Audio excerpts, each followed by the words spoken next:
క్రైస్తవుని యొక్క ఆశీర్వాదం ఎక్కడ ఉందో కూడా ఇంకా తెలియట్లేదండి. బుద్ధిహీనంగా ప్రవర్తిస్తున్నారు.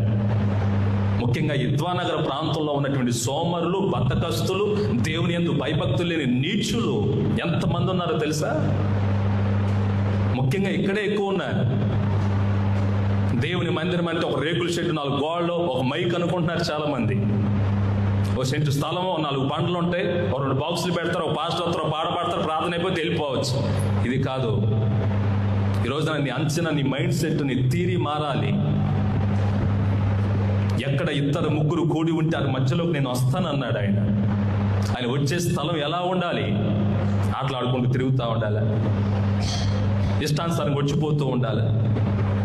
ఇంకా జ్ఞానం బుర్రకెక్కకపోతే ఎలాగా? 2025 వచ్చింది, సంవత్సరం జరిగిపోయింది చెప్తున్నాను. వీళ్ళకి వెళ్ళి చెప్పండి, పాస్టర్ గారు ఇట్లా చెప్పారు, బుద్ధి లేని వాళ్ళు పనులకు వెళ్తున్నారంట, సిగ్గు లేని వాళ్ళు నీచులు, దుర్మార్గులంట, దేవుని సన్నిధిని మానుకొని ఉద్యోగాలకు విలువిస్తున్నారంట, నీ బుద్ధిని మార్చుకోకపోతే దేవుని కోపం వస్తుందని చెప్పాడు అని చెప్పండి ఇంటికెళ్ళి.